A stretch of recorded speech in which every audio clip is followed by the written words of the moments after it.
Good evening, everybody. Today is Tuesday, January 4th. The time is 6:32 p.m. and I'd like to call this meeting to order. Happy New Year, everybody. Welcome back. We made it. I feel like it was, I wasn't sure if we were going to make it through or not.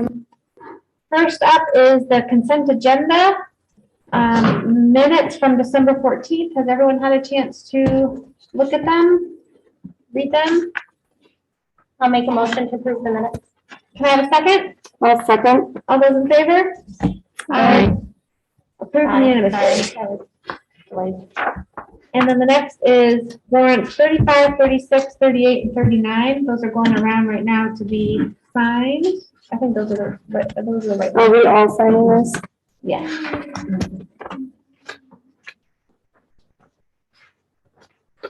Any questions or comments on the warrant? If not, can I have a motion? I'll make a motion to approve warrants 35, 36, 38, and 39. Can I have a second? I'll second. All those in favor? Aye. Approved unanimously. Visitors' comments. I don't know. Sam, can you put it so we can see if there's any participants?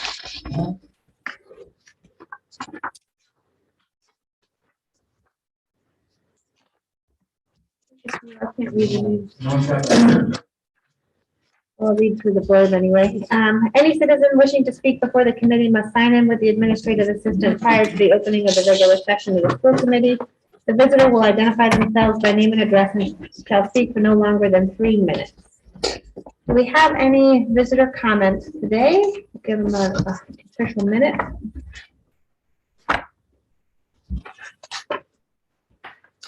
All right. And just to clarify, they don't need to sign in before anymore. We're not making them call in or anything. Yeah, I was wondering about that. We probably should have that verbiage updated, but I know Emery said we're supposed to read it every time we go through that, so I don't know if there's out there. But it might be worth, just checking to see if there's updated language in the Zoom world now. Thanks for that, Audrey. Yep. I think about that every time I say it, but I didn't act on it. Not that they couldn't reach out to Jackie ahead of time if they so chose to. Right, but they may not know until that particular time or whatever, so we should just look and see, because there could be something that's out there. Still none, okay.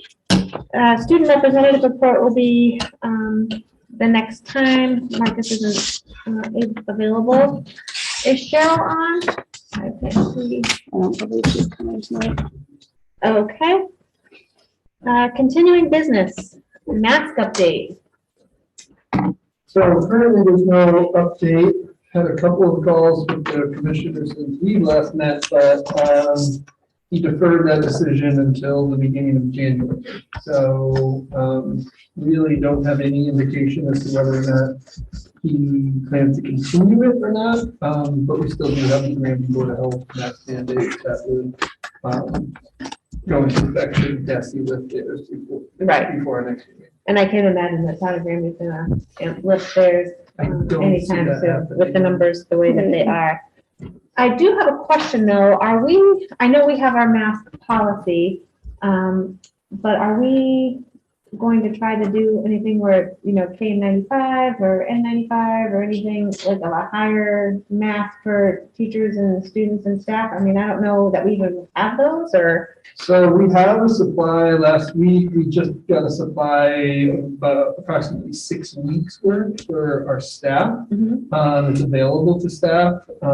We've had KN95 pretty much throughout that we've made available, and some staff take advantage, some staff choose not to. Okay. But in terms of a mandate, we have not had that discussion. Okay. Any other questions or anything on masks? Okay, we are cruising. Next is new business, and first up is new COVID guidance from DESI and DPH. Sam, do you mind promoting Nancy Jenks? As much as I try to handle these as much as I can myself, Maybe Nancy's help on this one. So, last week, again, I think I can communicate the biggest piece of it, or at least in my opinion, the biggest piece of it. DESE and Mass Department of Public Health provided new guidelines, and essentially one of the major shifts in those guidelines was that the isolation period for somebody who were to test positive for COVID-19 was reduced from 10 days to 5 days, as long as their symptoms are improving, not that their symptoms are gone, as long as their symptoms are improving, and that they do not have a fever and have not been on any fever reducing medicine. At that point, they could return to either work or school as a teacher or student on day 6. So that's the big piece, but there was also some shifts to symptoms and things like that that Nancy can speak to, if you don't mind, Nancy. Okay, can you hear me? Can you hear me? We can. Hi, Nancy. Okay. Hello, sorry, it's already been a busy night. So in terms of symptoms, folks can return to school after they had a negative PCR antigen test. This is a change from the previous guidance. And the antigen test, it doesn't need to be proctored or performed by a healthcare provider, which is good. The other thing to note is if the person's not deemed a close contact, a medical professional can also provide an alternative diagnosis for the COVID-like symptoms, such as if they have the flu, it may be, strep in place of the PCR antigen test. And again, they can come back as long as they're feeling better and have been fever-free for 24 hours without taking medicine. So that's kind of the big thing in terms of symptomatics. Again, if they're symptomatic and they're a close contact, they still need to make sure that they're following the protocols for close contacts and making sure that after their symptoms resolve and they have a negative PCR, that they're following different things such as like the test and stay. So that's kind of where we're at. If folks choose not to be tested for COVID and are not deemed as close contacts, they need to isolate for 5 days from the day their symptoms started. And then they can come back on day 6 as long as they're feeling better and have had no fever for 24 hours without medicine. So just a little bit of a shift in guidance. We are seeing issues where folks are having trouble getting PCRs. So I think the state has kind of shifted this with the antigen testing to allow for that. The other thing that is kind of a new or more recent change for us is any student or staff member who reports to us that they have tested positive on a home test, we are now required to report that to the state through the Crush the Curve through our test and stay program. So because a lot of the home tests aren't reporting it to DPH, they're not aware that folks are testing positive. So a lot of what was going on over the last week and a half, we were seeing a lot of home tests. So I was reporting that to the state in that way. And the Board of Health was getting those results. So they are at least able on their end too to help follow up with them. So one question I have, Nancy, is I think you just said that they need to have a negative antigen test. And I've heard some conflicting information on that, and that you could test positive with an antigen test for up to 90 days. And so I don't know that we're going to keep people out for 90 days. So I'm just worried about that verbiage, and if you could clarify that for me, because I know other people have asked and been talking about that, because I know that, I guess my biggest worry is that you have had it, you might still show as positive, even if you're feeling asymptomatic. So just, clarification, please. Right. So basically anybody who has been COVID positive in the last 90 days, they can test positive for several weeks after that initial COVID positive diagnosis on a antigen or PCR test. So one of the things that the state recommends is really if they can avoid doing pool or test and stay because they will test positive, they would be exempt under like our close contacts. However, if there's feeling like there's other symptoms popping up where they may be reinfected, that's when we're going to make a recommendation that they contact their healthcare provider for further evaluation, and they will make the determination, okay, do they need to get another test or not? So that's normally, we've seen it in a couple cases and have made that referral, but that is something that can pop up in that situation, yes. Okay, so I thought what you just said when you kicked this whole thing off is that students could return after being positive with a negative antigen test. So that's there, right there is a contradiction. If they've been positive, we're not going to allow that. I mean, we're not going to make them wait for 90 days. We're saying 5 days. I was talking about symptomatic individuals at that time. All right, I guess I'm the only one that. It's only if they're symptomatic still. Okay. So like after 5 days, if they're still symptomatic, they can take the PCR antigen, and if that comes back negative, they can come back. But then if they are still symptomatic and their PCR antigen is saying they still have COVID, then they should seek their healthcare provider to see if there's something else going on, like strep throat or something. It's so, yes, it is. It's all those things that you're feeling. It is, but that's how I'm going to it rewind goes. this because Exactly. No, because Yeah, I'm confused on that too, because if you're still symptomatic, You wouldn't be coming back. you wouldn't be coming back regardless. correct. Correct. So if you were tested positive, and then I think the verbiage where we're caught up was it was said that you could test negative 5 days later, but people are testing positive for up to weeks after, right? That's the confusion. I was confused when I read it too. So if anyone can digest that. I don't know.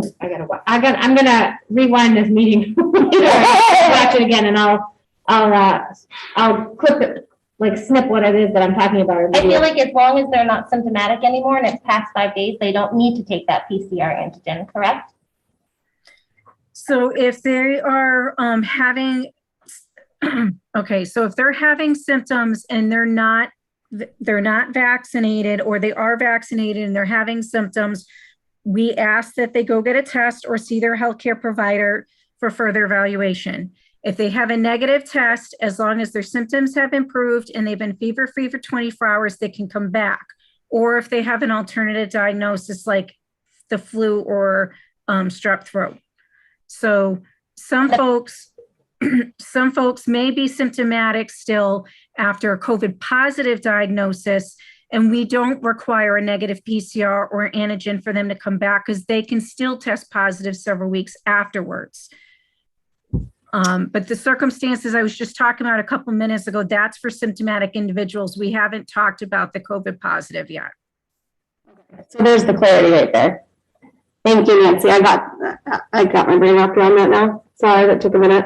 So you were saying that was for people that were not tested positive for COVID. That was for symptoms. Right. That's just for folks who have symptoms.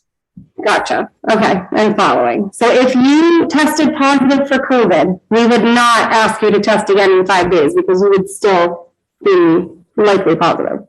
Right. Okay.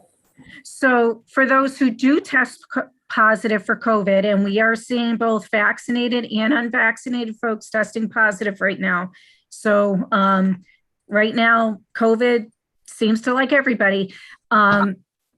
After 5 days, so on the 6th day, as long as folks are fever-free and feel better, they can come out of quarantine, but they have to strictly mask for days 6 through 10 around others. So that's a little bit of a change. Normally they'd have to quarantine in the past for 10 days, but now it's 5 days. And then on day 6, they can come back while strictly masking around others. And again, they don't need a test to come back because they could be testing positive for a while. And again, if they're still having a fever or not feeling great, where they feel like they can't learn, they may need an extra day or two. So that day 6 may get extended depending on each individual person and how they're doing. But again, that's the guidance for that part. One last question for me. If someone comes back on day 6 and they have to strictly mask through to day 10, how, as a school, are we going to handle lunch and snack? They're separated 6 feet. They can still eat. The separation is just 6 feet. So we're just going to have that accommodation ready in the cafeteria for those The students? cafeterias right now, they readjusted the lunch schedule, so everybody's 6 feet all the time. Okay. That answers that. Yeah, there was in the, East Meadow. One of the updates is. Yeah. So there's no more snack in classrooms. So even before break, they went back to all snacks in the cafeteria, while we get through this surge. Gotcha. A little bit easier here, but the concept is the same next door. They added lunches here. Next door, it's a little trickier how they're having to do it. But here, everybody's 6 feet all the time. There, we don't have the space to do that, so they're having to move things.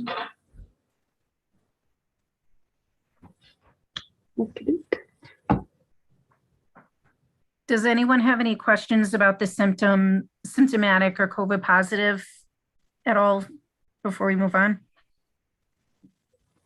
I don't think so. Okay. So for the close contacts, the exemptions are still the same as before. So if folks are asymptomatic and fully vaccinated, classroom close contacts, as long as they're masked and at least 3 feet apart, bus contacts, they should be masked based on the federal law with the windows open. And then anybody who's had COVID-19 in the last 90 days, as long as, you know, they're out of their, the exposure happens out, you know, when they're done with their recovery period and they have no symptoms. So the close contacts has shifted a little bit too, kind of like the quarantining for the COVID positives. So if they don't fit into that time frame and they decide to do test and stay has for in-school close contacts only has gone from 7 days to 5. So as long as the kids are asymptomatic, they're wearing their masks all the time other than eating and drinking. And then they take the Binax Now rapid test at school and they're negative and continue to have no symptoms, they can still be in school, but should be actively watching their symptoms for through day 10. And then isolating at home and quarantining if symptoms develop and getting tested. So that's really kind of the change right now for that part of in-school close contacts for test and stay. We are also offering, if folks are vaccinated, but are, you know, consider close contacts in the school setting, per the Granby Board of Health request, we are offering test and stay to them as just an extra preventative precaution if they so choose. So that option is available too. That was ruled right prior to vacation by the Board of Health during a large town meeting. I think it was on the 22nd or 23rd.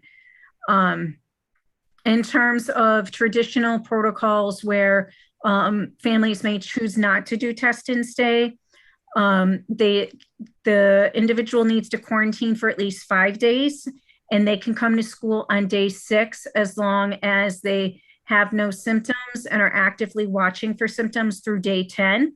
And again, if they develop anything, to quarantine and get tested, and then make sure that on day 6 through day 10 that they're strictly masking around others like those who are COVID positive.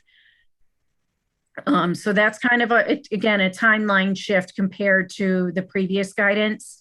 But again, you know, also recommending if you can test on day 5 or later, like we did in the previous guidance, that's also recommended as well, just to make sure that the individual isn't carrying the disease.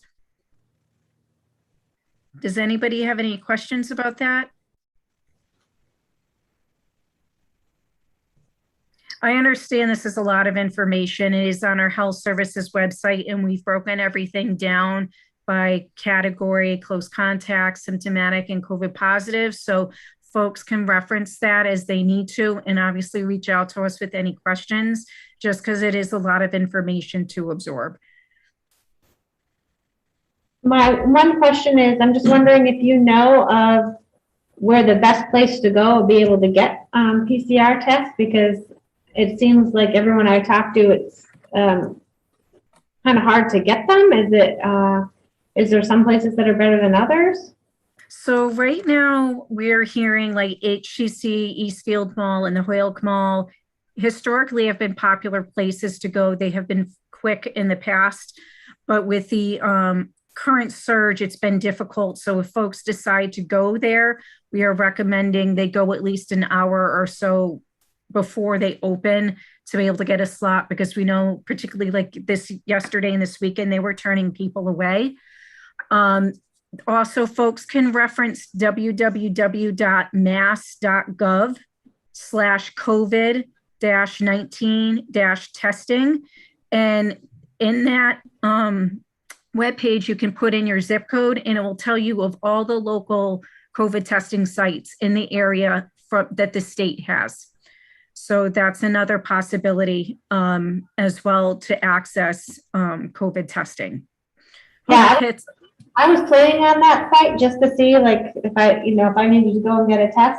And the soonest test I could get within 30 miles was on the 15th of January. Today's the 4th. So, Yeah. I mean, it just seems like that's kind of scary. Like that. Well, if you go to, like she said, HCC and Eastfield Mall and those. Eastfield Mall had the National Guard called in. Correct. You know, That's people why you need to, turning like, people away. Go super early, right? Otherwise, it's all appointment only. It'd be nice to know if there was another way that we could do some of that, you know? You're talking about in town? Yeah, it's like a Board of Health, if they could get a testing site to stand up in Granby, because the CVS in Granby is overwhelmed. Just seems like, you know, if we're having a problem, it would be nice if we could do that, especially, you know, something that was for the kids in school and everything else. Just instead of having to wait 2.5 weeks, by the time you get your test, you're already out of quarantine, so. We are still doing pool testing this week and next week for all individuals who've consented. We have actually just got our first pool back, and there are some folks I'm going to be calling after I talk to you. So that at least is a resource for those who are not experiencing symptoms who want their kids tested. We're doing, pool testing Monday through Wednesday this week and next week. The consent form, the paper form, and the online part form, you can do one or the other, is on the health services website if parents just choose to do that, as well as our test and stage option for those kids and staff identified as in-school close contacts. So that's just another preventative way that families can have access to testing if they choose. Excellent. And then we have our COVID vaccine clinic coming up on this Saturday from 8 to 2 in the East Meadow Gym. And we're doing online registration now. So that link is also on the health services website for folks to sign up. And you do not need to be a Granby resident or student to attend. It is open to anybody. And once we find, get the information from the CDC's final approval of the 12 and up boosters, I will be notifying everybody, and those appointments will be made available to the community as well. I didn't know CDC had to approve it if that's the I missed that step. Yeah, like Massachusetts, like Department of Health too, would like approve it here and then like that part typically has been happening. in The be states. all in that. Essentially they are, but it's like it starts here and then filters down. One thing Nancy touched on that I just want to be really clear about, that we in the Granby Public Schools are not drawing a distinction between vaccinated and unvaccinated students or staff, although the guidelines do draw that distinction, we've actually opened up opportunities for vaccinated students to participate in test and stay, despite the state saying that we should not be doing that. And now they have myself and Nancy on camera saying that. It's a challenge, and I understand people have made their choices one way or another, and I respect that, but we are not drawing that distinction. I want to be really clear about that. Thank you, Nancy. You're very welcome. And again, if you have any questions, don't hesitate to reach out. I just want to say thanks, Nancy. I'm sure you're burning midnight oil with all of this, and your hard work is not going unnoticed, and it's truly appreciated. Everyone on the administration and the district leadership. These are unprecedented times, and I didn't think I would have to say that, twice in the past 2 years. But here we go. It's just. But thank you to everybody for all your hard work, because I feel like we're in a lot better situation than some other places that I'm hearing about, and it's just appreciated. So, Thank you. Thank you, Nancy. Thank you. all right. Next up is the district improvement plan. Am I able to present from here? Maybe log in. You should be able to. Your panel, or I might not want me to panel.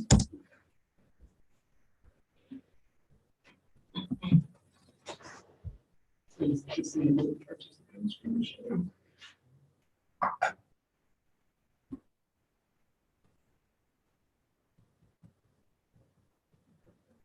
Thank you.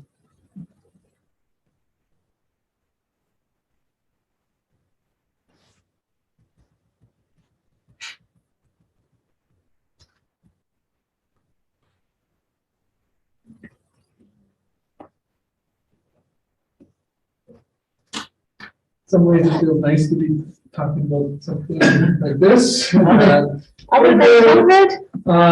So the district improvement plan is something, really every district should have, and it should inform the school improvement plans. I would say for the past few years, we have moved a little bit more so than we should maybe on the strategic plan. That's certainly something that we want to have in place, as I mentioned here before. Part of the process of the transition to me into this role, the entry plan will lead to an updated strategic plan. But the leadership team did work on a district improvement plan this summer. And I anticipate at the first February meeting, the principals will be here presenting their school improvement plan. So I'm going to be clear, like, these aren't being created in January. They were created in July, August, September. But, being with so much going on, this is just something that we haven't shared out publicly, although we did share it at the convocation with staff, and it's been an ongoing conversation, certainly with the leadership team as well. So first, over the summer, we identified some core values, and I won't read all of this, but we talked about that we value that students come first, and that there's no bad decisions when you make them a student at the forefront of your mind. Retention relationships, they're built on mutual respect and collaboration and trust. We want to communicate effectively and productively. We want to have a growth mindset. I do think this line is important, that we are focused on solutions, not problems, that allow us to be better today than we were yesterday. Our failures and mistakes will not define us. What we learn from those failures and mistakes and the success that follows will define us. And I think that's really at the essence of having a growth mindset, right? That we're all going to make mistakes. It's not the mistakes that are going to tell us who we are. It's what we learn from them and how we can improve based on that. And then we want to embrace differences. We want to be inclusive and equitable, and we believe in every student's potential. So really those core values, we feel like those are a set of principles and beliefs about how we treat each other, how we interact. It's not, you're in trouble because you broke this rule. We really want people to start to internalize these values. a theory of action is that in the Granby Public Schools, we believe that if we establish a district-wide culture that values academic and social emotional growth, and we consistently challenge students to think critically, take academic risks, and communicate effectively while promoting innovation and creativity through rigorous, engaging, standards-based, high-quality, and student-centered instruction with individualized real-time support that is frequently monitored and measured to determine progress to our clearly defined goals, then all students will graduate with a competitive advantage and the requisite skills to thrive in higher education and or the workforce. So we really try to get our priorities into, I think when we're thinking about the district improvement plan, we're thinking about really a one-year plan, although I think you'll see that every district's improvement plan is probably ambitious for 1 year. There's going to be some carryover based on that. But these are the 4 buckets we really tried to focus on as we develop this summer. So student, staff, social, emotional, and physical well-being, resource allocation, parent, family, and community engagement, and designing powerful learning experiences. I won't read through everything, but for each one, like for this one, we have some student and staff priorities that we want students to be exposed to Tier 1 SEL instruction regularly. I think that's something that in July, I don't think we knew how important that was going to be this year. I think it's important every year, but we've seen over the past 5 months that it's especially important this year. And then of course, staff, social, emotional, and physical well-being as well.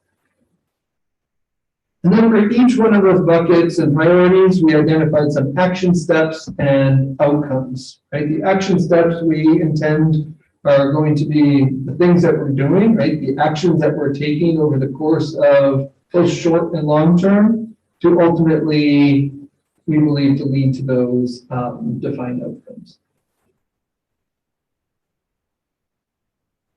Another one is resource allocation, one of those that our second bucket, and they're in no particular order. I think this is one that, when you think of resource allocation, obviously first you're probably thinking about the budget and things like that, but also looking at staffing and how staff are used and materials that we're purchasing and curricula and things like that. And I think sometimes you realize as you do that review that, you're allocating these resources for something year over year that maybe you're not getting the outcomes that you want out of, instead of maybe taking a step back and saying, all right, if we look at a different path, look at a different avenue, it might be more costly up front, but it's going to provide it's going to get us closer to those outcomes that we want to get. I think of many ways. I think about some of the curricula that we have, and we've been using this curricula, and then, you look on Curate or Ed Reports, which rates these curricula, and they're not highly rated, but we've had them and we keep using them. So when's the point where we're going to say that our teachers deserve better, our students deserve better, and just because we have this in place and buying new curriculum is expensive, right? So, what are some opportunities that we can do that? Are there grants for it? Are there other opportunities that we can pursue for that? So, when we think about resource allocation, it's not just about getting a budget approved at town meeting, although that is part of it. It's about all those other things and how they're connected.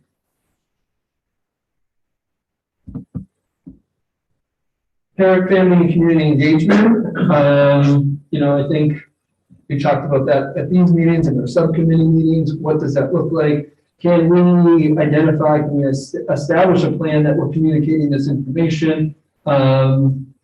And to something that Jen and you talked about quite a bit, beyond our staff, our students, and our families. Those people, we have these connections to, they're coming here, they're attending events here, but how do we think about going beyond that? Educating the community on the budget, having people like Tracy Novick, having those joint meetings, how can we continue to do those things? So, and I think for all of us here, and Jen Millett too, I think it does sometimes feel frustrating, right? That we're putting this effort in and then people don't come and things like that. But I think this is about how do we continue to engage in different ways and think creatively about ways to do that. And I think I anticipate, and I'm confident that in the long run, our hard work, and it is hard work that everybody here is putting in, will pay off. And I feel like, how we communicate that is important. And then designing powerful learning experiences. This really comes down to curriculum, instruction, and assessment, and having systems around that and processes around that, and what are we identifying for, you'll see on the next slide about what are going to be our focus standards? What are those high leverage focus standards at a grade level that, right, if we do a good job of identifying that focus standard and we pull on that lever, it's going to touch on multiple other pieces. Students are going to get the information and opportunities to build those skills because we're identifying that specific standard, but we also know that there's all these throughways to other standards that connect to that. The standards-based instruction, and then assessing that, and then using that information to guide our next step. So, right, we teach it, we assess it, we learn from the results, and we go back. Again, that goes back to that core value that I talked about, that growth mindset, that, right, I think many of us probably, you think about school as like, I got this on this test, and like, that's what I got. Like, that's who I was as a student in this class. And I think it's more nuanced than that, right? And we have to think of it as an evolution that, right, you're not 70 because you got a 70 on this given day, but you took in 70% of that information. How do I, my colleagues, and your peers support you in getting that additional 15, 20, 25, 30% so that you're mastering it or exceeding it? And then systems to utilize that data, right? I think once we have this assessment, once we do the IXL, once we do the DIBELS, okay, now we have this information, what are we doing with it now, right? So,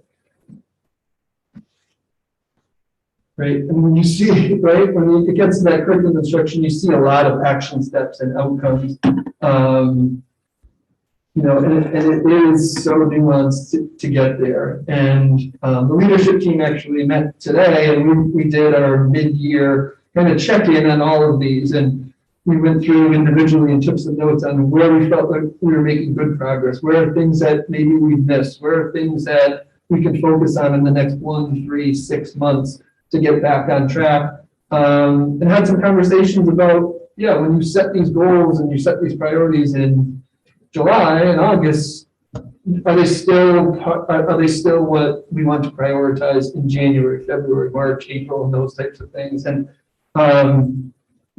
like somewhat facetiously, I said I'm happy to be talking about district improvement plan because, like, to be honest, COVID does like rule the roost on many days, and this is tough for teachers to do when they're missing X number of students in their class, or tough for students when they're missing a teacher or a pair in their class. So, like, how are we balancing all that? How are we weighing it? But also trying not to say like, it is what it is, wash our hands of it and just like get whatever the outcome is. We still need to work towards the intended outcomes and then figure out how we're supporting some of those needs along the way.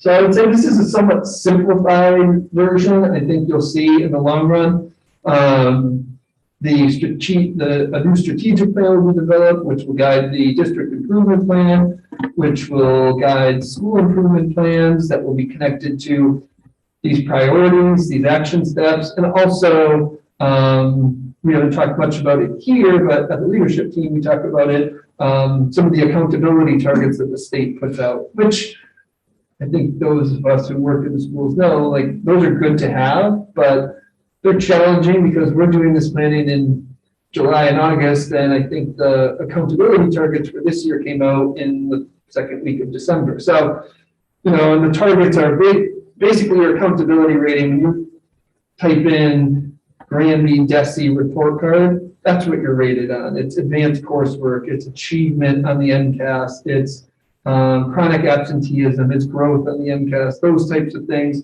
So looking at that data, identifying what the state has given us for targets and what are some of the steps that we can take to get there. And we feel that an improvement plan like this encapsulates a lot of that. We were broad enough, but specific enough to be more targeted in our approach. So one thing that you just said with the chronic absenteeism with COVID, like our numbers are going to be, and it's not just us, everyone. Yep. I'm surprised, like, are those targets adjusted? So, Sorry, I just want to Yes. take a sharp left turn. no, not at all. So yes, they've been adjusted. So ironically, the state is using last year as the baseline data now. So the data from last year, which in some ways I anticipate could hurt us because attendance was up and down and over, and you were remote, so you were present, you were at, right? So it makes this challenge, but the state has recognized, I mentioned growth on MCAS. So they're still doing the student growth percentiles, and they did them for this year, but they're strongly urging us to say, don't compare yourself to Belchertown or South Hadley or even your year prior based on this. Use this to see how that student, that individual student is growing because the numbers. I anticipate we'll start to see some change in the chronic absenteeism. That has not been realized as much as I thought it would be by now.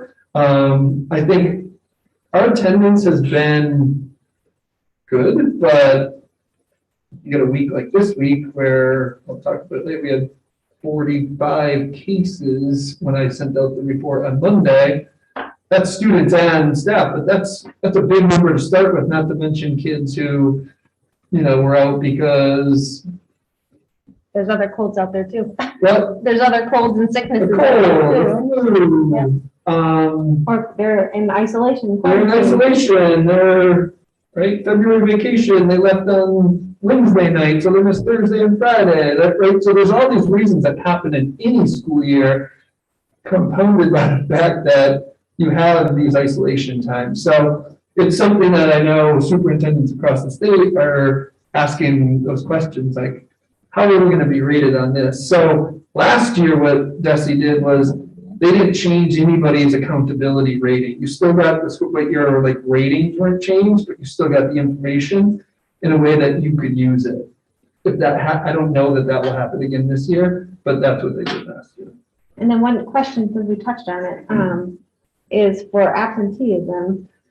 Is it, so how is it was at one point, if you reached, so many absences, then you needed to make up the work or do the recovery. Yep. But now if you're out for it's 5 days now, which is essentially a whole week, you can make up that work and the absences are not necessarily wiped away, but the work counts. Can you just kind of touch on that since we're talking about it? Internally, especially at the junior senior high school, we created 2 or 3 years ago, we created an application for attendance recovery.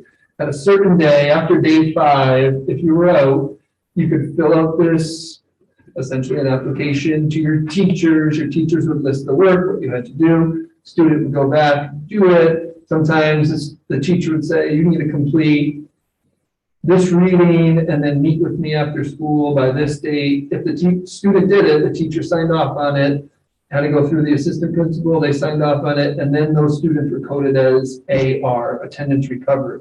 When that got pulled to the state, it pulled to the state as present. So our students were getting credit. So that was a strategy that we put in place to say that our teachers are doing extra work, our students are doing the work that they need, our teachers are saying they've done a sufficient amount of work to make up for that 49-minute class that they missed.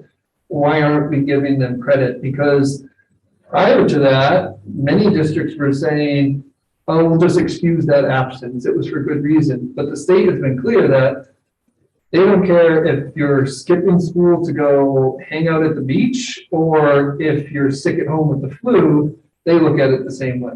Whether we excuse it or not locally, the state is saying absent is absent. And chronic absenteeism is defined as 10% of the school year. So it's 18 days for a student who's enrolled for the whole 180 days. But you end up getting some students who come in, they're enrolled for 30 days, they only show up for 10. So like they've been absent 67% of the time that they've been with you. They withdraw and they go to Springfield, they're considered chronically absent. So that counts against you too. So there's always plenty of hoops to jump through. Yeah. So this is been something that we've been working with. I think you'll see in a couple of weeks how the schools have internalized it for them. But like I said, I mean, I think we all thought we'd be in a different place in July. I think at that point we weren't even thinking we'd have masks on in school.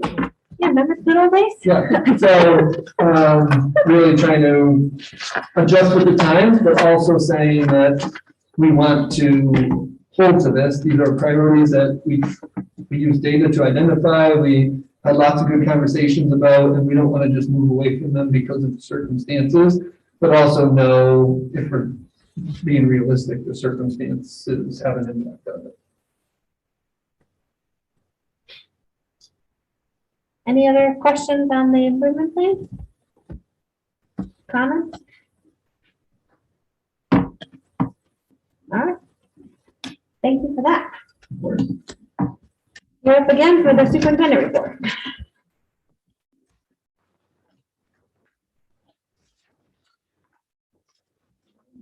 And go over this month's superintendent report. I don't know if Stacy is on there, but if she is, we might. She is. Stacy Petronas on there. Can you promote her? So as far as the superintendent plan, superintendent report this month, I'm gonna just touch on the enrollment dashboard. With everything going on, we weren't sure where we'd be with it, but Stacy, through minor miracle, was able to get it finalized. So I know we've said the first meeting of each month, so I did want to make sure that it was being shared.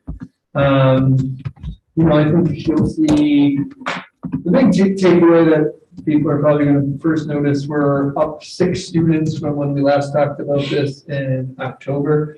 In October, we were at 708. We had 5 students come into the district.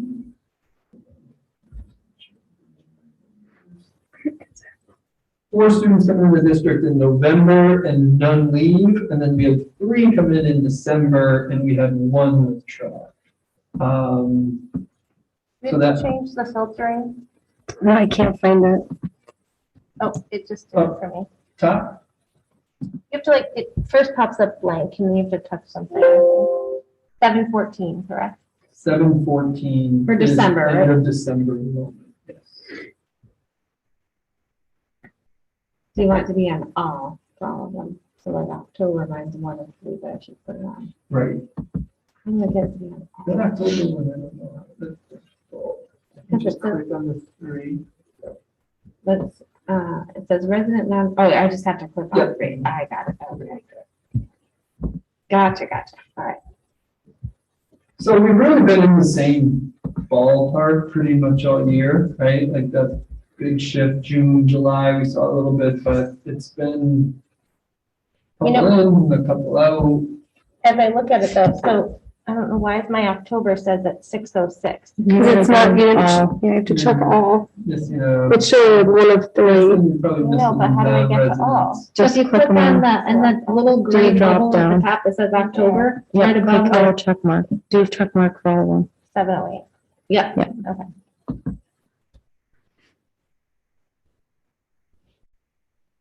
It's like higher than that. When I was reading it as 6 something, I was like, oh gosh, is that the number? October's when we report out to the state. So I was having a moment of like, wait, hang on. So the monthly withdrawal breakdown is a grade 5 student. Just 1 in December, yeah, so there was nobody who withdrew in November. I thought I was gonna see a different grade level. Or it was not due in December.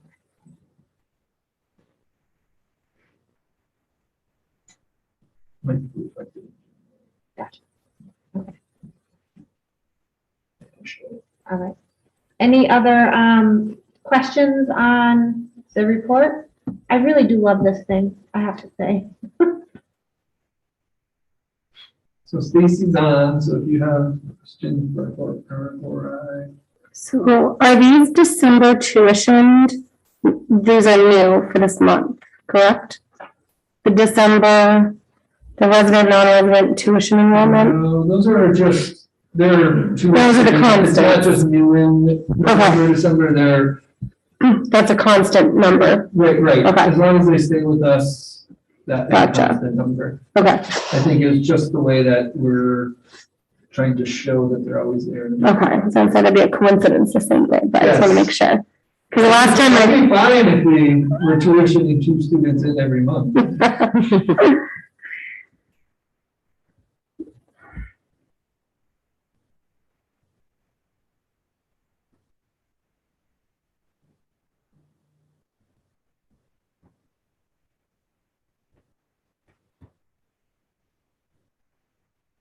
So I did want to make sure I got that to you guys this month. So if there's questions, obviously we can talk about it at our next meeting too, but I did want to make sure. First meeting, and December was just. Is that anyone else's October enrollment thing, like scrolling down? It's because you have to click out of it. Okay. Yeah, mine did the same thing. Why is it moving? Well, I like think that? this is great. It's nice, consistent charts. So it's a pretty easy read. Any other questions on the enrollment?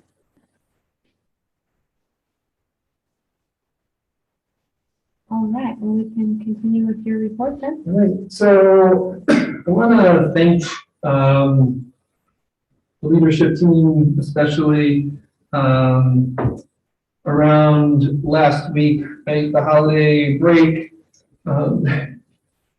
It turned out to be less than a break as of Wednesday or so. That's when the commissioner announced the new guidelines. And I do believe that DESE had really good intentions with that. The plan was originally districts were going to be able to pick up testing kits as of Friday morning. So I think myself and many other superintendents scrambled to make times available to our staff to pick up test kits on Friday afternoon, Saturday, Sunday, whatever we needed to do so we could add this other preventative should people want it. And that plan changed from DESE about 9:30 on Thursday night. They found out, if you watch the news, the same thing happened in Connecticut, that the vendor over-promised and under-delivered. And, DESE was expecting over 200,000 testing kits and did not end up with anywhere near that.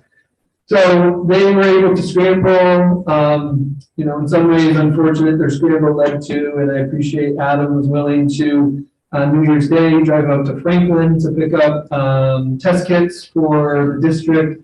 We offered test kits. The leadership team was great. They made themselves available. And Cheryl Danette and some other teachers reached out and were willing to help distribute that on Friday and Sunday when we originally planned it. In the end, we only did distribution on Sunday morning. And we were able to get about 100 test kits and over 500 masks from 9 a.m. to 12 p.m. on Friday morning. Basically, staff drove through and we got them to them. And again, it was something that was not even an option that we had as of Tuesday. So despite the ups and downs and changes of plans, I was happy that we were able to offer that to our staff. Those staff who wanted it, it was voluntary.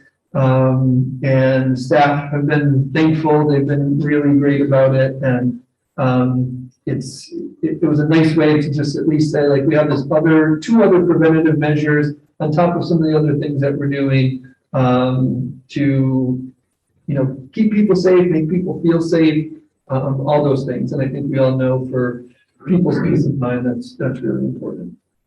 So thank you to everybody for their willingness to help out, and from basically New Year's Eve until January 2nd, it was truly a team effort. I'm doing a note, right? I sent out the COVID notification yesterday afternoon. It was our highest number total, and we announced 45 cases. 33 of them at the junior senior high school, 12 at East Meadow. That includes staff, that includes students. And, you know, in some ways, I think it is what's happening everywhere. In some ways, I think it is also a testament to the work that schools have been doing, not just in Granby, but everywhere. I think the week then when everybody's away and fit, like that's when we're seeing some of the biggest numbers in terms of our school community, less mask wearing, less distancing, more sleepovers, more hanging out. And that's it, like socializing, that's important for our kids to do and parents to be able to do. I completely, and that's not a knock on anyone, but I do think, you know, it's not coincidental that we saw some of our highest case numbers in a week where schools were not in session. And I think, again, it's a testament to the work that Nancy and her team, the teachers, the custodial staff, the leadership team, that everybody's doing. So again, I just wanted, it's not great news that when we have that many cases, but I also think, you know, it's something that I've been thinking about. But I'll update everybody. I know I sent the school committee a couple different updates over the holiday break. I intended to send one on Tuesday night, and it ended up being probably 6 by the time we were done. But another update on athletics, we have put our home athletics, the athletics that we own, on pause until this Thursday. We kind of shut down for 4 or 5 days last week, started ramping back up Sunday, and Monday assessed the situation and took another step back until Thursday. So things are postponed. We're not canceling at this point. Again, these are steps that we're taking that people might not all be in favor of or support, but we're taking them so that our student athletes can finish the season and continue through. And it is, sometimes it's been an abundance of caution where we might have been able to get away with the game, but our hope is that by doing this, we can prevent like a bigger outbreak amongst student athletes and just students in general. So we're planning right now is to kind of get back up and running Thursday, but Allie and Brittany are assessing the situation daily, keeping me up to date. They're in contact with the athletic directors in Holyoke and South Hadley, who we have co-ops with. And I think they've done a really nice job handling the situation. And again, our hope is that this allows our teams to finish the season and healthy and in the safest way possible. Reminder, Nancy mentioned it before, vaccination clinic this Saturday, January 8th, from 8 to 2 in the East Meadow Gym. You can sign up. You can go to the Student Health Services page. You can sign up there. You can reach out to Nancy. You can reach out to me. We'll get you in touch if you're interested in a vaccination. We will be sure to get you in touch with the right people. And that will be this Saturday here in the East Meadow Gym. So appreciate Nancy's work and working with Purple Shield again to provide that. Something that we put out in the past 2 notifications that I know there's been some questions and maybe some people, you know, don't love the idea of test and stay, but late December, I think it's December 17th I have here, the CDC actually published a report supporting test and stays, and that's not just in Massachusetts, but throughout the United States. They're, you know, they're not seeing in schools that have test and stay programs, you're not seeing an increase of cases when compared to other schools. And they're allowing, it's allowing students and staff to stay in school and continue to monitor their health. And, you know, I think the governor said last week, the commissioner said last week too, that in Massachusetts, It's saved about 450,000 days of school for students across the Commonwealth. And I think one thing we learned last year is how important it was to have kids in school for a variety of reasons. And then the last thing that I wanted to mention is here at East Meadow, we're going to move forward with an SEL curriculum, second step. Some of you probably know about it. You know, Peace Builders has been in play for the past few years, and you know, we wanted to make sure that we had a cohesive approach to social emotional learning for students grades K through 6. So it has been, we've realized some challenges this year, certainly. Second step is evidence-based. We also have a social emotional learning team of teachers who have been working on a plan here at East Meadow since the summer, and the plan from the summer was really to allow that team to plan, not implement this year, to pilot some things in their own classes. So this allows them to do that while, you know, we hope providing everybody a more cohesive approach to social emotional learning. So Peace Builders going away then? Peace Builders, they're still using components of Peace Builders. But this provides more of a curriculum that teachers can use. We feel like they have some less, it's not as much on them in terms of having to plan things. It comes as a kit. What's that? It's a kit. Like each grade has a kit. Yeah, it's like a digital one, but it's essentially like a kit that they can use. So common language, common understanding amongst staff and students. Excellent. And that's all I have. I know that was a lot. Thank you. Any questions or anything for Stephen on his report? Okay, Adam, you're up. Okay, I got a few really quick things here. One, an update or not update on the lightning strike. I've been keeping you guys up to date on that since the summer, which is crazy. There's a few small odds and ends that we are trying to clean up. Otherwise, Fascinating. I know. So there's been some confusion, miscommunication with the vendor, but we're almost there. Again, we haven't made, it's not complete yet, but I've been keeping you guys up to date every morning, so I just wanted to keep that going. We did over the break simulate a power outage. You know, we had a power outage a few weeks ago. We had some problems, so over the break we simulated a power outage and had no major issues. That doesn't mean that if we have another power outage by a car accident or a storm that we won't face any issues. But it would give us a good indication if there's anything major going on. So no major issues. We did that over the break. So that's a good thing. And lastly, our SR3 application that's been held up because of the whole procurement policy. I'm trying to get in touch with the state to have a conversation with them to see exactly what they need from us and or the town to move the application forward. So I'm just waiting to hear back from them, and as soon as I do, hopefully I'll get a call with them and update you guys once I know. That's all I have. Any questions? Yes? No, I'm good. I don't believe you. Thank you. Jill? I believe we meet this month, but we have not yet for CS. Right. Anything else?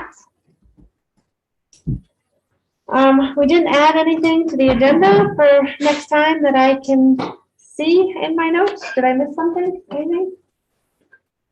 Audrey, we're going to bring up capacity committee Meeting on update. the 12th. So Full capacity meeting on the 12th. So the next meeting is the 14th, I think? 18th? 18th. So can we add that to the? Right Okay. now, we're in discussions of us coming to you all. I don't know that we'll be prepared on the. No, but you could just give us an update. like a brief something, not necessarily like a full, Just, you can maybe give us some dates and when you, or some thoughts and when you just, just so we can keep people kind of in the loop would be great. Yeah.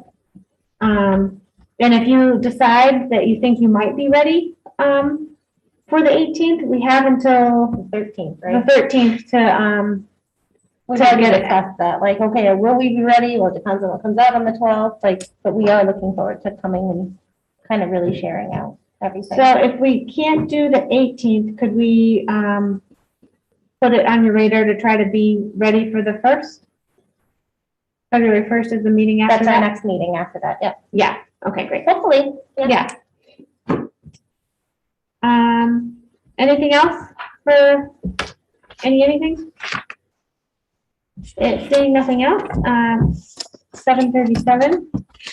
Can we actually have a motion to adjourn? Was that fast? Yeah, I go second? forward? I'll second. All those in favor?